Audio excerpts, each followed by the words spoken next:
विद्यालय स्वच्छता का अध्ययन, स्टडी ऑफ स्कूल हाइजीन। आपने वर्क करना है विद्यालय स्वच्छता पर और लिखना है उसे उस फाइल्स पर, जो फाइल आपको मिली है उस पर आपको इसको लिखना है।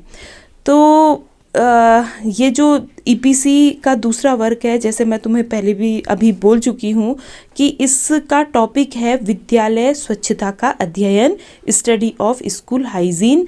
आप एक फाइल पर इस कार्य को शुरू करेंगे। किसी भी विद्यालय की स्वच्छता का अध्ययन करने के बाद आप रिपोर्ट लिखेंगे और उस रिपोर्ट को आप इन तमाम टॉपिक्स में बांट करके लिखेंगे। ये इस पन्ने पर लिखा है, देखिए। पहला पॉइंट है प्रस्तावना, दूसरा है स्वच्छता का अर्थ और परिभाषा, तीसरा पॉइंट है स्वच्छता का महत्व, चौथा पॉइंट है विद्यालय स्वच्छता, पांचवा है विद्यालय स्वच्छता का महत्व एवं आवश्यकता, छठवां है विद्यालय में स्वच्छता संबंधी क्रियाकलाप और सातवां है विद्यालयी स्वच्छता के आयाम। और इसके बाद विद्यालय की स्वच्छता report, hygiene report of school. इस तरह से आपको अपना ये जो मैं दूसरा काम दे रही हूँ विद्यालय स्वच्छता का अध्ययन, इसको बढ़ाना है। जब आप इस फाइल को बनाएंगे तो सबसे पहले आप लोगों को लिखनी है प्रस्तावना। अब मैं इस पर एक बात क्लियर करना चाहूँगी कि स्वच्छता के ऊपर मैं आपका कोई लेक्चर लेने नहीं जा रही हूँ, ना मैं आपको इसके बारे में बताने जा रही हूँ, क्योंकि ये एक ऐसा टॉपिक है जिसको एक तो जो आपके दैनिक जीवन से रिलेटेड है, दूसरा इसको आपने अब तक अपनी कक्षाओं में जो नीचे की कक्षाएँ हैं उसमें भी पढ़ा होगा और इस वक्त भी आप इसके बारे में सुनते सोचते होंगे।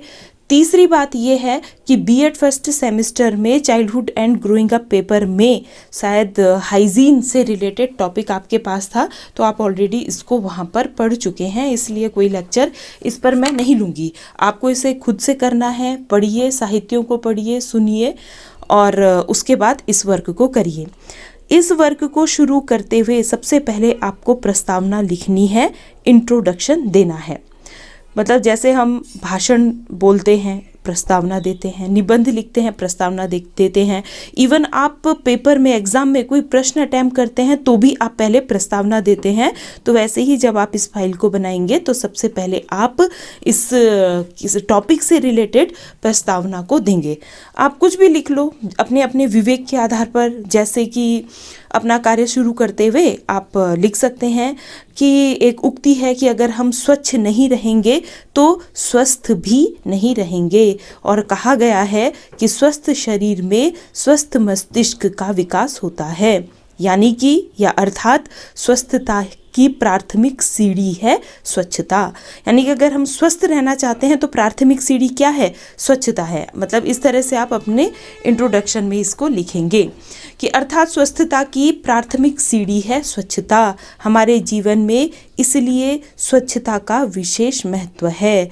स्वच्छता से परिपूर्ण जीवन निरोगी और स्वस्थ काया देती है, और स्वस्थ काया में स्वस्थ मानसिक स्वास्थ्य का जन्म होता है या विकास होता है, और स्वस्थ मानसिक स्थिति ही व्यक्ति की सफलता का आधार है। और एक स्वस्थ मानसिक व्यक्ति या मानसिक रूप से स्वस्थ व्यक्ति ही एक अच्छे उन्नत समाज या अच्छे उन्नत राष्ट्र का निर्माण करता है। तो किसी भी राष्ट्र के नागरिकों के लिए स्वच्छता अवश्य फॉलो करने वाली चीज़ है, या आवश्यक रूप से अनुसरण करने वाला एक कॉन्सेप्ट है। तो इस तरह से अपने अपने विवेक के आधार पर आप सबसे पहले प्रस्तावना देंगे। प्रस्तावना देने के बाद आप लोगों को सेकंड हेडिंग लिखना है, स्वच्छता का अर्थ और परिभाषा, meaning and definition of hygiene. तमाम किताबों में, इंटरनेट में आप स्वच्छता को किस तरह से परिभाषित किया गया है, किस तरह से अर्थापित किया गया है, ये सब चीज़ें देखेंगे और अपने अपने विवेक के आधार पर अपने अपने शब्दों पर इस चीज़ को अपनी कॉपी में लिखेंगे। इसके बाद पॉइंट आता है स्वच्छता का महत्व, इम्पोर्टेंस ऑफ हाइजीन। आप लोग इम्पोर्टेंस ऑफ हाइजीन लिखेंगे कि एक व्यक्ति के लिए स्वच्छता का क्या महत्व है, एक समाज में स्वच्छता का क्या महत्व है, एक राष्ट्र के लिए स्वच्छता का क्या महत्व है, क्या कारण है कि स्वच्छता विषय पर देशव्यापी अभियान हमारे जो वर्तमान प्रधानमंत्री जी हैं उनके द्वारा चलाया गया। इतना इम्पोर्टेंट कॉन्सेप्ट है स्वच्छता किसी भी राष्ट्र के लिए, तो बस उसकी इम्पोर्टेंस को आपने यहाँ पर जस्टिफाई करना है, प्रूफ करना है।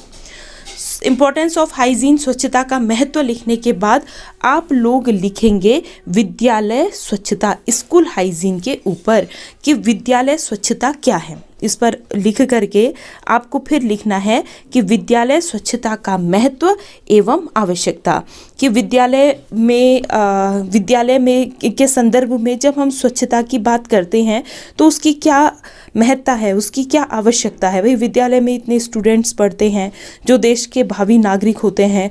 हम कह रहे हैं कि स्वच्छता स्वस्थता को जन्म देती है, स्वस्थ शरीर स्वस्थ मस्तिष्क का आधार होता है, और स्वस्थ मस्तिष्क ही तो है हमारा, भाई दिमाग ही तो है जो हमारे जीवन के फैसलों को लेता है, निर्णय करता है ना। और हमारी ग्रोथ, भाई अगर होशियार बच्चा है तो हम पहले ही आश्वस्त हो जाते हैं कि इसका जीवन तो सफल होगा। तो यानी कि राष्ट्र की सफलता अच्छे मेंटल हेल्थ पर डिपेंड करती है, और अच्छा मेंटल हेल्थ अच्छे स्वास्थ्य पर डिपेंड करता है, और अच्छा स्वास्थ्य स्वच्छता पर डिपेंड करता है। तो ये सारे के सारे इस तरीके से आपस में लिंक्ड हैं। और एक विद्यालय में, क्योंकि विद्यालय को समाज का लघु रूप माना जाता है, उसमें पढ़ने वाले जो स्टूडेंट्स होते हैं वो देश के भावी नागरिक होते हैं। तो उनके लिए उनके संदर्भ में, यानी उनके संदर्भ में स्वच्छता की क्या महत्व है, क्या आवश्यकता है, इन चीज़ों को आप इसमें लिखेंगे। उसके बाद अगले पॉइंट में आते हैं कि विद्यालय में स्वच्छता संबंधी क्रियाकलाप, activities in school for school hygiene. इस पॉइंट के अंदर आपको, अब तक आपने अपनी स्कूल लाइफ में भी देखा होगा कि भाई स्वच्छता से रिलेटेड क्या क्या क्रियाकलाप आप करते थे, उन क्रियाकलापों को आप लिखेंगे। थोड़े बहुत मैं आपको जैसे हिंट देती हूँ कि जब हम छोटे थे तो प्राइमरी स्कूल में हम स्कूल जाते थे और बिल्कुल झाड़ू होते थे सीख वाले हैं, 10-10 करके बच्चे रोल नंबर वाइज, 10 एक दिन 10 दूसरे दिन हम अपनी कक्षाओं को साफ़ करते थे, अपने बरामदे को साफ़ करते थे, फील्ड को साफ़ करते थे। इन सारे कामों में हम हमेशा लिप्त रहते थे। तो पहला पॉइंट तुम बना सकते हो कि छात्रों द्वारा कक्ष, मैदान आदि की दैनिक सफाई। सबसे पहला कार्य जो क्रियाकलाप है, एक्टिविटी है स्कूल में हाइजीन की, यही होती है। आप इसका वर्णन करो कि स्कूलों में प्रतिदिन छात्रों द्वारा अपने कक्ष, मैदान आदि जगहों की सफाई की जाती है। दूसरा पॉइंट आप लिख सकते हो कि विद्यालय में सफाई या स्वच्छता कार्यक्रम। अच्छा, विद्यालय में सफाई स्वच्छता कार्यक्रम आपने देखा होगा कि डिग्री कॉलेजेस में अक्सर ऐसे होता है, इंटर कॉलेजों में जो बड़ी क्लासेस हैं उसमें होता है कि एनएसएस के कैंप लगते हैं, हम बच्चों को उठाते हैं और उनके साथ झाड़ियाँ काटने के लिए चले जाते हैं, सोसाइटी में साफ़ सफाई करने के लिए चले जाते हैं, अपने स्कूल के अंदर साफ़ सफाई करते हैं। तो ये सब के सब विद्यालय के सफाई स्वच्छता से रिलेटेड कार्यक्रम होते हैं। इसके अलावा कभी वृक्षारोपण का कार्यक्रम होता है, कभी पुताई। आप देखते हैं कि आज इस वक्त जो स्कूल प्रबंधन तंत्र है वो पुताई करवा रहा है। तो these all activities related to school hygiene. तो ये सारे के सारे विद्यालय की सफाई या विद्यालय की स्वच्छता से रिलेटेड कार्यक्रम होते हैं। आप इस तरह के कार्यक्रमों का जिक्र इस पॉइंट के अंदर कर सकते हैं। थर्ड पॉइंट हम लिख सकते हैं कि स्टूडेंट्स की स्वच्छता की नियमित जांच। आपने देखा रहा होगा कि प्रेयर में जो अच्छे टीचर्स होते थे, जहां अच्छे प्रिंसिपल रहे होंगे जिस स्कूल में, वो रोज़ कि बाल कटवाए या नहीं, बालों में तेल लगाया है नहीं, स्कूल ड्रेस स्वच्छ साफ है या नहीं, आपने नाखून काटे हैं या नहीं, इन सारी पूछते हैं। ब्रश किया तुमने, आज नहा के आए तुम, इस तरह से स्टूडेंट से पूछते हैं और उनकी स्वच्छता की नियमित जांच या उनकी स्वच्छता का जायजा लेते हैं। तो स्कूल का ये जो कार्यक्रम है, यह भी स्कूल में होने वाला एक स्वच्छता कार्यक्रम है कि स्टूडेंट्स की स्वच्छता की नियमित जांच की जा रही है। इसके अलावा आप लिख सकते हैं कि स्वच्छता के प्रति स्टूडेंट्स को जागरूक करने के लिए जो कल्चरल प्रोग्राम्स विद्यालयों के अंदर होते हैं, जैसे कि स्वच्छता से रिलेटेड नाटक हो गए, भाषण हो गए, व्याख्यान हो गए कि हम सब सोसाइटी से कुछ विशेष पर्सनैलिटीज़ को, अच्छे लोगों को बुला करके स्टूडेंट्स के सामने स्वच्छता के ऊपर उनके व्याख्यान करवाएं। प्रतियोगिताएं होती हैं जैसे चित्रकला प्रतियोगिता वगैरह, जन जागरूकता रैली कि बच्चों को हम जन जागरूकता रैलियों में इन्वॉल्व करते हैं। और जब हम दूसरे को जागरूक कर रहे होते हैं तो फिर आदमी के अंदर एक नैतिक जिम्मेदारी होती है स्वयं की जागरूकता तक, स्वयं भी जागरूक होने की। तो स्टूडेंट्स दूसरे को जागरूक करने से पहले वो अपना आत्मविश्लेषण भी करते हैं कि क्या हम जागरूक हैं। तो जागरूक रैलियां भी स्कूल्स के द्वारा स्वच्छता के प्रति स्टूडेंट्स को जागरूक करने के लिए कराई जाती हैं। तो ये इस तरह की जो एक्टिविटीज़ हैं आप इस पॉइंट के अंदर लिख सकते हैं।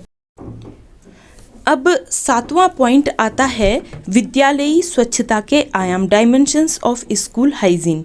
इस पॉइंट के अंदर सपोज आप किसी विद्यालय में जा रहे हो उसकी स्वच्छता को चेक करने के लिए, तो आपके पास कुछ आयाम होंगे, डायमेंशन होंगे जिनके आधार पर आप स्वच्छता को चेक करेंगे। हम अचानक से कहीं गए, हमको सब कुछ अच्छा लगता है कि ठीक ही है, या हमको सब कुछ गलत लगता है। जब हम बारीकी से देखने लग जाते हैं, क्या फील्ड साफ़ है, क्या जो विद्यालय की दीवारें हैं वो साफ़ सुथरी हैं, ऐसा तो नहीं है कि कुछ कुछ उसमें लिखा हुआ है जैसे बच्चे लिखते ही हैं, वो भी तो एक अस्वच्छता की पहचान है। तो इस तरह से हम अलग अलग पॉइंट्स पे स्कूल की स्वच्छता का अध्ययन करते हैं, तब हमको स्कूल की वास्तविक स्थिति का पता चलता है। तो ये जो अलग अलग पॉइंट्स हैं जिनके आधार पर हम किसी स्कूल की स्वच्छता का आकलन कर सकते हैं, वो विद्यालयी स्वच्छता के आयाम कहलाते हैं। जैसे कि स्कूल या विद्यालय का मार्ग है ना, स्वच्छ है या नहीं। तो इस विद्यालय का रास्ता या विद्यालय का मार्ग एक डायमेंशन है। हम भाई किसी स्कूल में जा रहे हैं, सबसे पहले हम उसका मार्ग देखते हैं कि इसका मार्ग साफ सुथरा है या नहीं। वहाँ से हम आकलन करना शुरू कर देते हैं कि स्वच्छता के संदर्भ में इस विद्यालय की स्थिति क्या है। कक्ष हो गया, खेल का मैदान हो गया, पानी की व्यवस्था हो गई, कूड़ा निस्तारण की व्यवस्था हो गई, स्वच्छ जल की उपलब्धता, शौचालय की उपलब्धता है ना। मिड डे मील आजकल बनाए जा रहे हैं। मिड डे मील बनाते हुए क्या स्वच्छता मानकों को या स्वच्छता को ध्यान में रखा जा रहा है। विद्यार्थियों की शारीरिक स्वच्छता, इस तरह से मतलब ये सारे के सारे विद्यालय स्वच्छता के आयाम हैं, डायमेंशंस ऑफ स्कूल हाइजीन हैं। आप इन पॉइंट्स का यहाँ पर वर्णन करेंगे। आप यहाँ पर लिखेंगे कि विद्यालयी स्वच्छता के विभिन्न आयाम होते हैं, जिनमें से कुछ मुख्य आयाम निम्नलिखित हैं। यहाँ पे मैंने 2-4 दे भी रखे हैं। विद्यालय का रास्ता, कक्ष, खेल का मैदान, पानी की व्यवस्था, शौचालय, और कुछ मैंने बोले हैं जैसे कूड़ा निस्तारण हो गया, और विद्यार्थियों की स्वच्छता हो गई कि भाई विद्यार्थियों के ड्रेस स्वच्छ है या नहीं, है ना, वो उनकी आदतें स्वच्छता वाली हैं या नहीं, हाथ धोते हैं या नहीं। ये सारे के सारे डायमेंशंस यहाँ पर आएंगे, इनको हम आयाम कहेंगे। तो यहाँ पे तक आपका ये 7 पॉइंट्स में सिर्फ ये था कि जो एक इंट्रोडक्टरी पार्ट होता है पूरा का पूरा वो था, और इसके बाद आपको बनानी है विद्यालय की स्वच्छता report, hygiene report of school, और किसी भी स्कूल की। आप अपने जैसे अभी पैठानी में है तो इधर अगल बगल का कोई भी इंटर कॉलेज ले सकते हैं, प्राइमरी स्कूल ले सकते हैं, प्राइवेट स्कूल ले सकते हैं, कुछ भी आप ले, या अपने गांव अपने घर की किसी स्कूल को लेकर के, और उस विद्यालय का स्वच्छता के संदर्भ में अध्ययन करके आपको उस विद्यालय की स्वच्छता रिपोर्ट बनानी है। अब आगे बढ़ते हैं। ये जो ऊपर अभी तक हर पॉइंट को आपको बताया कि आपको भाई इस पॉइंट पर काम करना है। सबसे पहले आपको प्रस्तावना लिखनी है, फिर स्वच्छता का अर्थ परिभाषा इस पॉइंट को लिखना है, फिर स्वच्छता के महत्व को लिखना है, फिर विद्यालय स्वच्छता के बारे में बताना है, इस कॉन्सेप्ट से आप लोग क्या समझते हैं, फिर विद्यालय स्वच्छता का महत्व और आवश्यकता ये जस्टिफाई आपको करना है। विद्यालय में स्वच्छता संबंधी कौन कौन से क्रियाकलाप होते हैं इनको आपने लिखना है, या कौन कौन से क्रियाकलाप हो सकते हैं, कुछ आपके अपने ओन थॉट्स हैं आप उनको भी इसमें लिख सकते हैं। और उसके बाद विद्यालय स्वच्छता के आयाम, डायमेंशंस ऑफ स्कूल हाइजीन, इन सब चीज़ों को लिखने के बाद आप लोगों ने शुरू करना है विद्यालय की स्वच्छता report, hygiene report of school. विद्यालय की स्वच्छता report, hygiene report of school. इसमें क्या है, आप लोगों को एक स्कूल में जाना है, आप किसी भी स्कूल में जाएं, ठीक है। उसकी रिपोर्ट लिखते समय सबसे पहला पॉइंट, यहाँ पे ये वन दिख नहीं रहा है, ये पहला पॉइंट है विद्यालय का परिचय। एक पूरे पन्ने में, एक पन्ने से ज़्यादा मत करना इसमें, एक पूरे पन्ने में आप उस विद्यालय का परिचय देंगे जिस विद्यालय में जा कर के आपने स्वच्छता के संदर्भ में जिस विद्यालय का आपने अध्ययन किया है। विद्यालय का परिचय देते हुए सबसे पहले आप लिखेंगे विद्यालय का नाम, जैसे कि राठ पब्लिक स्कूल। ब्लॉक लिखेंगे, जैसे यहाँ का ब्लॉक है थैलीसैंड। जिला लिखेंगे आप, जिस विद्यालय का आप अध्ययन करके आए हैं वो विद्यालय किस जिले में पड़ता है। जैसे जिस स्कूल का नाम अभी मैंने बोला है वो पौड़ी जिले में पड़ता है और उत्तराखंड राज्य में है। अब देखो, बीएड में एक नियम है, अपने वर्क को जस्टिफाई करने के लिए you have to paste pictures. आप जिस भी विद्यालय में जा रहे हैं वहाँ पर फ़ोटो खींच के आइए, उन फोटोज़ को A4 साइज़ के पन्ने पर प्रिंट आउट निकालिए उसका, और जगह जगह पर उसको लगा दीजिए। विद्यालय के आगे खुद खड़े हो जाओ और एक फ़ोटो खींच लो और उसको यहाँ पे लगा दो। तो पिक्चर ऑफ स्कूल, जिस विद्यालय में आप गए हैं उसका आप यहाँ पर फ़ोटो लगाएंगे। जैसे अगर मैं राठ पब्लिक स्कूल का स्टडी करना चाह रही हूँ तो उसकी फ़ोटो मैं यहाँ पर लगा दूँगी। उसके बाद विवरण लिखना है कि विद्यालय का विवरण लिखना है कि भाई ये जो विद्यालय है राठ पब्लिक स्कूल, यह थैलीसैंड ब्लॉक, पौड़ी जिले के थैलीसैंड ब्लॉक में स्थित है। यह डिस्ट्रिक्ट हेडक्वार्टर से इतनी दूरी पर है। यह स्कूल मुख्य मार्ग से अप पड़ता है या नीचे की ओर पड़ता है। इन सब चीज़ों को आप लिखेंगे कि लेफ्ट हैंड पर है या राइट हैंड पर है। मुख्य मार्ग से विद्यालय की दूरी कितनी है, विद्यालय में स्टूडेंट्स के नंबर कितने हैं, मतलब कितने छात्र छात्राएं पढ़ती हैं, और विद्यालय में कितना टीचिंग स्टाफ है। ये सारी की सारी विद्यालय के बारे में एक सामान्य जानकारी सबसे पहले आपको देनी है। पॉइंट नंबर 1 में यही आएगा, विद्यालय का परिचय। इसके बाद अब आपको सबसे पहली चीज़ लिखनी है, दूसरा पॉइंट, वह है क्या विद्यालय मार्ग स्वच्छ है। भाई आप, अभी मैं आपको डायमेंशंस ऑफ स्कूल हाइजीन बता रही थी कि हम किसी स्कूल में जा रहे हैं, हम कैसे बोल सकते हैं कि यह विद्यालय स्वच्छ है या यह विद्यालय स्वच्छ नहीं है। उसके लिए हम छोटे छोटे टुकड़ों में या छोटे छोटे हिस्सों में विद्यालय के तमाम अंगों को बांटेंगे और उसके बाद उन अंगों का अवलोकन करेंगे। तो सबसे पहला जो अंग आता है कि भाई कोई भी व्यक्ति अगर विद्यालय में प्रवेश करेगा सबसे पहले वह मार्ग देगा। तो हमारा सबसे पहला डायमेंशन, वहाँ पर भी मैंने शायद विद्यालय का मार्ग बोला था, विद्यालय का रास्ता बोला था, और यहाँ पर भी हम विद्यालय के मार्ग या रास्ते से शुरू करेंगे। तो दूसरा पॉइंट हमारा होगा, और आपको ठीक इसी तरीके से लिखना है। पहला पॉइंट ऐसे ही लिखोगे, सेकंड पॉइंट ऐसा ही लिखोगे कि क्या विद्यालय मार्ग स्वच्छ है, और टिक करोगे हाँ अगर आपको स्वच्छ लगा, और नहीं अगर आपको स्वच्छ नहीं लगा है। उसके बाद आप हाँ या नहीं टिक करने के बाद आप स्पष्टीकरण देंगे कि आप अगर विद्यालय के मार्ग को स्वच्छ कह रहे हैं तो क्यों कह रहे हैं, अगर आप विद्यालय के मार्ग को स्वच्छ नहीं कह रहे हैं तो क्यों कह रहे हैं। आप लिखो कि विद्यालय का मार्ग स्वच्छ है, विद्यालय जाने का मार्ग मुख्य मार्ग से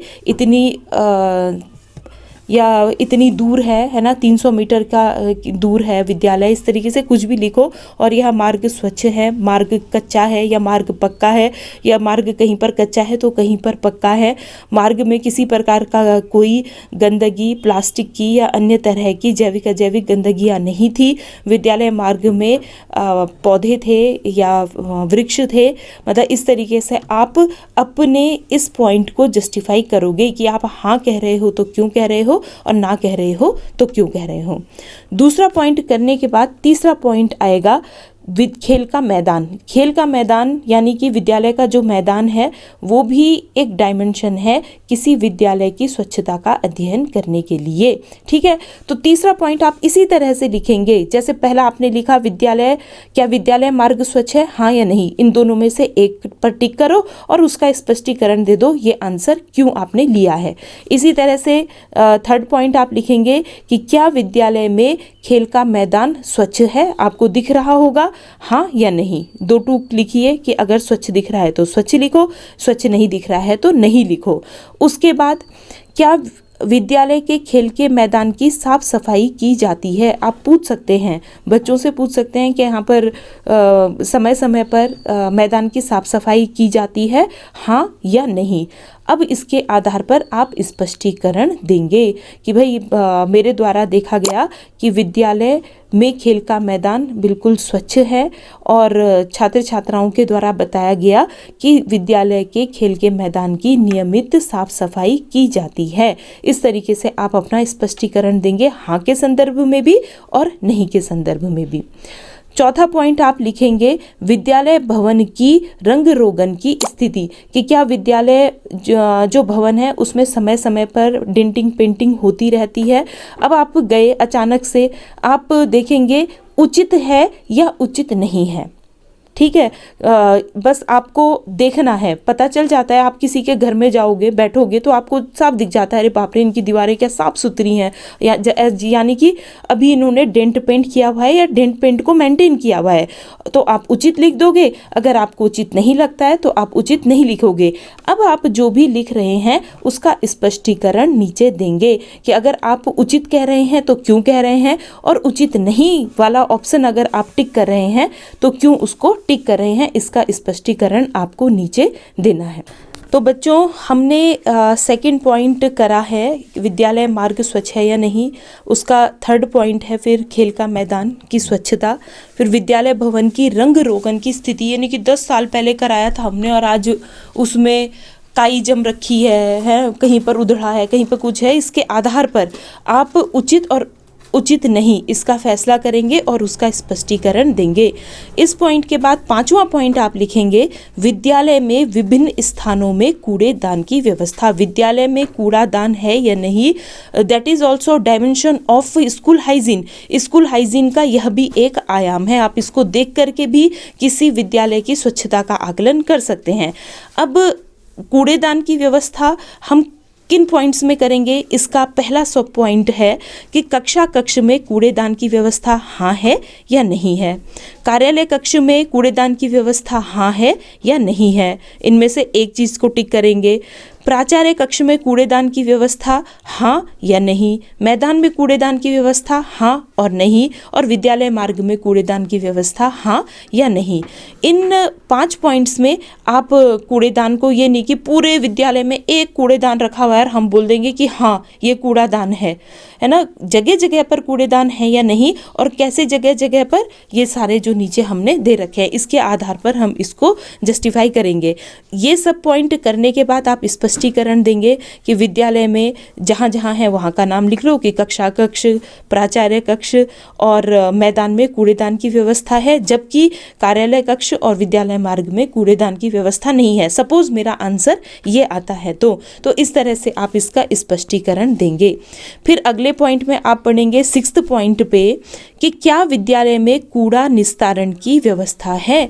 कूड़ा निस्तारण यानी कि ये नहीं कि कूड़ेदान भर गया और कूड़ादान भरने के बाद वो नीचे, वो नहीं देखे तुमने नगर पालिकाओं ने जो सड़क के किनारे लगाए रहते हैं कि आधा कूड़ा वहाँ आधा कूड़ा बाहर, उसके बाद वो हफ्ते हफ्ते भर तक उठाने के लिए कई बार नहीं आते और फिर ज़्यादा भयंकर तरीके से मतलब वातावरण है जो हमारी सराउंडिंग है वो गंदी हो जाती है। यही चीज़ स्कूल में भी लागू होती है कि भाई क्या विद्यालय में कूड़ा निस्तारण की व्यवस्था है, जो भी कूड़ा आप जमा कर रहे हैं उसको आप निस्तारित कर रहे हैं या नहीं।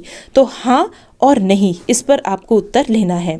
इसके बाद इसका इस 6th पॉइंट का, कूड़ा निस्तारण का 6th पॉइंट का सेकंड पॉइंट सब हेडिंग है कि क्या विद्यालय में जैविक और अजैविक कूड़ा निस्तारण की अलग अलग व्यवस्था है। इसका भी आप अवलोकन करके हाँ और नहीं पर अपना उत्तर यहाँ पर देंगे। अगले पॉइंट पे आते हैं, 7th पॉइंट। हाँ, फिर इसके बाद स्पष्टीकरण मत भूलना, स्पष्टीकरण हर पॉइंट के बाद आपको लिखना है। इसका स्पष्टीकरण देने के बाद 7th पॉइंट लिखेंगे आप। अब कक्षा कक्ष, ये एक और डायमेंशन है, एक और आयाम है विद्यालयी स्वच्छता का अध्ययन करने का। तो विद्यालय के कक्षा कक्ष स्वच्छ हैं, हाँ और नहीं, आपको एक आंसर देना है। विद्यालय के कक्षा कक्षों में प्रकाश की उचित व्यवस्था है, हाँ और नहीं, कोई एक आंसर लेना है। क्या विद्यालय में कक्षा कक्ष हवादार हैं, हाँ और नहीं। भाई, हवा होने से और हवा नहीं होने से स्वच्छता डायरेक्ट प्रभावित होती है। प्रकाश की व्यवस्था होने से, प्रकाश की व्यवस्था नहीं होने से भी जो कक्षा कक्ष की स्वच्छता है वह डायरेक्टली प्रभावित होती है। इसलिए हम इसको भी यहाँ पर मेंशन करेंगे और इसका उत्तर आप हाँ और नहीं में देंगे। और ये आपको वहाँ पर खुद जा कर के चेक करने हैं। एक बात मैं दोबारा आपसे कह देती हूँ कि इनमें से कुछ पॉइंट्स पर आप अपना खड़े होकर के और फोटो खींच सकते हैं, ये प्रूफ करने के लिए कि हाँ भाई आप किसी विद्यालय में गए हैं और आपने प्रत्यक्ष रूप से वहाँ की स्वच्छता का अवलोकन किया है। तो आप किसी भी मैदान पे खड़े हो जाओ, किसी कक्षा कक्ष के अंदर खड़े हो जाओ, या अपने द्वारा किसी शौचालय की फ़ोटो ले लो कि हाँ भाई शौचालय स्वच्छ हैं या नहीं है। तो इस तरीके से आप अपने इस काम को करोगे, थोड़े बहुत फ़ोटोज़ को डाल करके, ताकि ये प्रूफ हो कि ये काम आपने खुद से किया है। ठीक, अब क्या विद्यालय के कक्षा कक्ष हवादार हैं, हाँ और नहीं में आप उत्तर देंगे। और इसका अवलोकन आपको किसी से पूछना नहीं है, आप जाएंगे, आपकी आंखें खुद करेंगी। क्या कक्षा कक्षों में विद्यार्थियों के बैठने के स्थान स्वच्छ हैं, हाँ और नहीं, इनमें से कोई उत्तर देते हुए आप इस पूरे पॉइंट का स्पष्टीकरण नीचे लिखेंगे कि भाई विद्यालय के कक्षा कक्षों का अवलोकन करने के बाद मुझे पता चला कि विद्यालय के कक्षा कक्ष स्वच्छ हैं, है ना, उनमें प्रकाश और हवा की उचित व्यवस्था है, और साथ ही विद्यार्थियों के बैठने के स्थान भी स्वच्छ हैं या स्वच्छ नहीं हैं, जो भी स्पष्टीकरण आपने देना है। अब स्वच्छ नहीं है अगर हम कह रहे हैं, अगर आप कह रहे हैं कि विद्यालय के कक्षा कक्ष में प्रकाश, कुछ कमरों में प्रकाश की उचित व्यवस्था नहीं है, आप उसे जस्टिफाई भी करोगे कि खिड़की छोटी है या खिड़की बड़ी है या बिल्डिंग के बगल में दूसरी बिल्डिंग है, क्यों प्रकाश वहाँ पर नहीं आ पा रहा है, इन चीज़ों को आप यहाँ पर स्पष्ट करेंगे। अब कक्षा कक्ष करने के बाद आप लोग लिखेंगे अगला 8वां पॉइंट, क्या विद्यालय में स्वच्छ जल की उपलब्धता है, हाँ और नहीं। और स्वच्छ जल किसे कहते हैं ये आपको जस्टिफाई करना है। सपोज कहीं पर डायरेक्ट पानी नहीं आता है ना, लेकिन टीचर्स ने वहाँ पर फिल्टर लगा रखा है, आरओ लगा रखा है और बच्चे उससे ले रहे हैं, तो पानी स्वच्छ है ना, कहीं से ला करके उसमें डाल दिया। कई बार क्या होता है कि डायरेक्ट पानी नहीं आ रहा, बच्चों के लिए बाल्टी या घड़े रख दिए जाते हैं, क्या वो बाल्टी और घड़े ढके हुए हैं, या बच्चे किस माध्यम से उन बाल्टियों से, उन घड़ों से पानी निकाल रहे हैं। ये तो नहीं है कि अपना हाथ भी डाल रहे हैं और बिल्कुल गिलास से निकाल रहे हैं, या वो हैंडल वाला गिलास है, एक लंबा हैंडल आता है और उसके बाद गिलास है। तो इन सब चीज़ों के आधार पर आपको एक निर्णय लेना है कि स्वच्छ जल उपलब्ध है या नहीं। अगर आपने बाल्टियाँ रखी हुई हैं तो और वो खुली हैं, उन पे ढक्कन नहीं है, तो हम उस जल को स्वच्छ नहीं मान सकते हैं।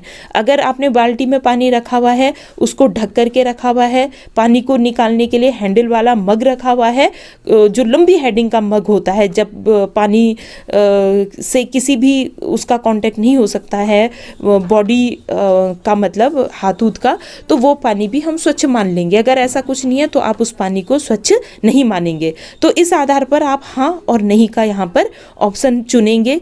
इसके बाद विद्यालय में अशुद्ध जल प्रबंधन की उचित व्यवस्था है या नहीं, हाँ और ना में आपको इसका आंसर देना है। और उसके बाद अब देखो यहाँ पर तो तुमको सीधा टिक करना है कि क्या विद्यालय में स्वच्छ जल की उपलब्धता है, हाँ और नहीं। लेकिन स्पष्टीकरण में आप बताएंगे कि अगर आप स्वच्छ जल की उपलब्धता बोल रहे हैं तो क्यों, कि भाई वहाँ का पानी डायरेक्ट पानी आता है, बिल्कुल स्वच्छ जल मतलब वहाँ पर आता है विद्यालय में, और इसलिए पानी स्वच्छ है। और अगर स्वच्छ जल उपलब्ध नहीं है ये बात को आप कह रहे हो, तो उसको भी आप यहाँ पर स्पष्टीकरण में लिखेंगे कि क्यों आपने स्वच्छ जल उपलब्धता न होने की बात कही है।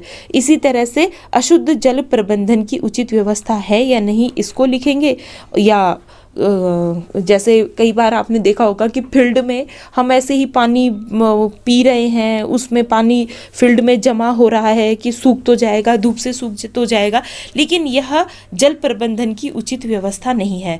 क्या पानी पीने के बाद कोई नाली है बना रखी जहाँ पर पानी का नल है, वो क्या विद्यालय से बाहर तक पानी को का निष्कासन कर रहा है या नहीं?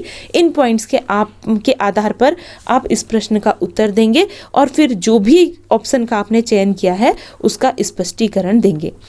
अगला पॉइंट आता है 9वां पॉइंट, विद्यालयों में शौचालय की उपलब्धता। जिस विद्यालय में आप गए हैं क्या वहाँ शौचालय उपलब्ध है, हाँ और नहीं?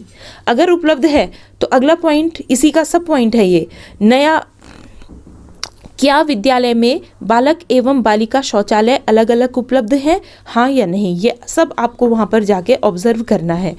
अगला पॉइंट इसी शौचालय का थर्ड पॉइंट है, क्या शौचालयों में जल की व्यवस्था है ना? पहले तो डायरेक्ट नल हो, डायरेक्ट नल नहीं है तो वहाँ पर बाल्टी, मग्गा, भरी हुई बाल्टी ये सब रखा हुआ है या नहीं?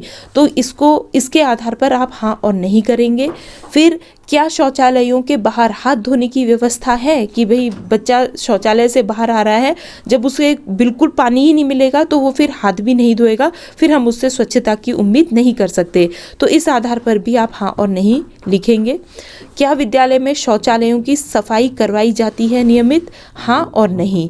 विद्यालय के शौचालय स्वच्छ हैं, ये तो आप जा कर के एक झटके में भी बता सकते हैं स्वच्छ हैं या नहीं है। तो हाँ और नहीं पर आप उत्तर लिखते हुए इस पूरे पॉइंट का, ये पूरे कितने हैं 1 2 3 4 5 6 के 6 पॉइंट का स्पष्टीकरण यहाँ पर लिखेंगे। इसके आधार पर शौचालय की स्वच्छता के बारे में अपना कोई ओपिनियन या रिजल्ट यहाँ पर देंगे। 10th पॉइंट आता है मध्याह्न भोजन, मिड डे मील, है ना? जो 5th 6th 7th 8th 9th 10th तक तो मेरे ख्याल से मिड डे मील हर स्कूल में अब बनाया ही जाता है। और मिड डे मील की स्वच्छता भी आज की डेट में विद्यालयी स्वच्छता का एक बहुत इम्पॉर्टेंट आयाम है। ठीक, अब इसको आप लिखेंगे कि मध्याह्न भोजन बनाने के लिए स्वच्छ जल की उपलब्धता। क्या विद्यालय में मिड डे मील बनाने के लिए स्वच्छ जल उपलब्ध है, हाँ और नहीं? It's also depends on your observation, ये भी आपके अवलोकन पर निर्भर करता है। आप देखो कि स्वच्छ जल उपलब्ध है या नहीं है, नॉर्मल देखते रहो कहाँ से पानी ला रही है, किस बर्तन में ला रही है, इस तरीके से। फिर क्या भोजन बनाने का स्थान स्वच्छ है? ये मिड डे मील के लिए अलग अलग पॉइंट्स हैं। क्या भोजन बनाने का स्थान स्वच्छ है? अगेन आप ऑब्जर्व करोगे कि स्वच्छ है या नहीं, हाँ और नहीं। क्या भोजन बनाने के बर्तन स्वच्छ हैं, हाँ और नहीं। भोजन माता की व्यक्तिगत स्वच्छता, भाई आपको भोजन माता के कपड़े साफ सुथरे लग रहे हैं या नहीं, बाल प्रॉपर बना रखे हैं या नहीं, इन सारी चीज़ों के आधार पर आप उनकी व्यक्तिगत स्वच्छता के आधार पर हाँ और नहीं का फैसला लेंगे। और क्या भोजन माता द्वारा भोजन बनाते हुए सर ढका जाता है? देखो रूल होता है, पहले हमारे बड़े बुजुर्ग तो बिल्कुल जाते थे तो अपने बालों को बांध करके और बालों को कपड़े से ढक करके भोजन बनाते थे ताकि भोजन में बाल वगैरह ना गिरे। तो इस चीज़ को इन लोगों की गाइडलाइन में लिखा गया है कि जो भोजन माता है वो एप्रिन भी पहनेगी और अपने जो सर है उस पर टोपी भी रखेगी ताकि हाइजीन को मेंटेन किया जा सके। तो वो ऐसा कर रही है या नहीं, इस चीज़ को आप यहाँ पर हाँ और नहीं करेंगे और उसके बाद अपना स्पष्टीकरण देंगे।